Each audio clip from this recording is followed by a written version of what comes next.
Yes, of course, hii ni Imba na Sports Updates na mimi ni Tade Cosmas. Bwana, bodi ya ligi kuu Tanzania bara TPLB imetoa taarifa ya mapitio na mwenendo wa ligi kuu ya NBC na kufanya maamuzi yafuatayo. Sasa taarifa inasema kama ifuatavyo. Taarifa kwa vyombo vya habari. Kamati ya uendeshaji na usimamizi wa ligi ya bodi ya ligi kuu Tanzania mabano TPLB katika kikao chake cha Agosti 21, 2026 ilipitia mwenendo na matukio mbalimbali ya ligi kuu na kufanya maamuzi yafuatayo. Ligi kuu ya NBC, mechi namba 1, Pamba Jiji na Dodoma Jiji. Klabu ya Dodoma Jiji imetozwa faini ya shilingi milioni 5 kwa kosa la wachezaji wake kuonekana wakifanya kitendo kinachoashiria imani za kishirikina kuelekea mchezo tajwa hapo juu. Wakati wa kufanya mazoezi, wachezaji hao walijikusanya katikati ya uwanja na kuweka duara kuashiria kuomba dua, lakini mmoja kati ya wachezaji hao alionekana akichimbia vitu chini. Adhabu hii ni kwa mujibu wa kanuni ya 48 ibara ndogo ya kwanza ligi kuu kuhusu udhibiti kwa klabu.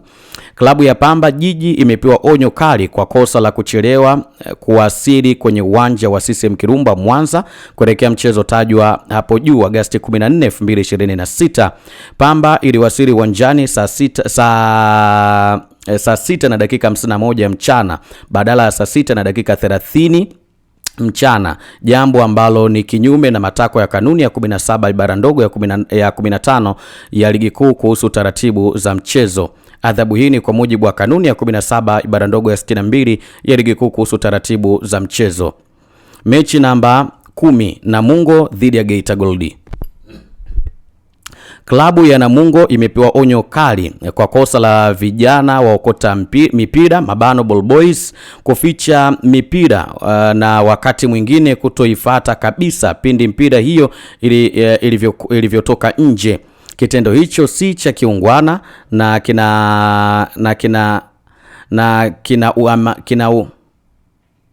si cha kiwana michezo. Kamati inatoa angalizo kwa klabu zote kuheshimu na kuzingatia kanuni ya uchezaji wa kiungwana. Adhabu hii ni kwa mujibu wa kanuni ya 17 ibara ndogo ya 62 ya ligi kuu kuhusu taratibu za mchezo. Mechi namba 12, Pamba na Simba. Klabu ya Simba imetozwa faini ya shilingi milioni 5 kwa kosa la mashabiki wake kuwarushia chupa waamuzi wa mchezo tajwa hapo juu wakati wa mapumziko, hali iliyofanya waamuzi hao kushindwa kutumia vyumba vya kubadilishia nguo. Adhabu hii ni kwa mujibu wa kanuni ya 48 ibara ndogo ya kwanza ya ligi kuu kuhusu udhibiti kwa klabu. Mchezaji wa Simba Ibrahim Jaba ametozwa faini ya shilingi milioni 5 kwa kosa la kumpiga kiwiko mchezaji wa Pamba Jiji jezi namba 35 Abdul Karim Idi. Pamoja na hiyo, adhabu ya kadi nyekundu itaendelea kubaki kama ilivyo. Adhabu hii ni kwa mujibu wa kanuni ya 42 ibara ndogo ya 5 mabano 5.2 ya ligi kuu kuhusu udhibiti kwa wachezaji.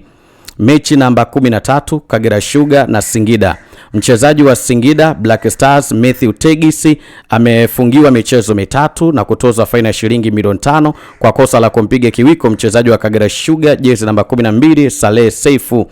Adhabu hii ni kwa mujibu wa kanuni ya 42 ibara ndogo ya 5 mabano 5.2 ya ligi kuu kuhusu udhibiti kwa wachezaji. Mwamuzi wakati wa mchezo tajwa hapo juu Tatu Malogo kutoka Tanga amepewa onyo kali kwa kosa la kuonesha mapungufu ya kiuchezeshaji yaliyotokana na kushindwa kutafsiri vyema sheria za mpira wa miguu. Adhabu hii ni kwa mujibu wa kanuni ya 43 bara ndogo ya kwanza mabano 1.8 ya ligi kuu kuhusu udhibiti wa waamuzi. Taarifa maalum. Kamati inazikumbusha timu zote kuzingatia kikamilifu masharti ya kanuni ya 20 kuhusu matumizi ya teknolojia ya Football Video Support System mabano FVS. Kwa mujibu wa kanuni ya 20 ibara ya 4, ni kocha mkuu au kiongozi mwingine wa juu kwenye benchi la ufundi pekee wenye haki ya kuwasilisha ombi la marejeo ya tukio katika FVS kwa kuwasiliana na mwamuzi wa akiba mabano fourth official. Aidha, kwa mujibu wa kanuni ya 20 ibara ya 4.1, iwapo mchezaji ataona tukio linahitaji marejeo ya FVS, anatakiwa kuwasiliana kwa ishara na kocha mkuu au kiongozi wa benchi la ufundi ambaye ndiye atakayewasilisha ombi hilo. Ni marufuku kwa mchezaji kumkabili, kumlalamikia au kumshinikiza mwamuzi moja kwa moja kwa lengo la kuomba marejeo ya FVS. Mchezaji atakayekiuka masharti hayo ataadhibiwa kwa mujibu wa kanuni ya 17 ibara ndogo ya 62. Kamati itaendelea kusimamia utekelezaji wa kanuni hizi na adhabu zitatolewa dhidi ya watakaobainika kukiuka masharti yaliyowekwa. Imetolewa na Idara ya Habari na Mawasiliano, Bodi ya Ligi Kuu Tanzania (TPLB), Agosti 22, 2026.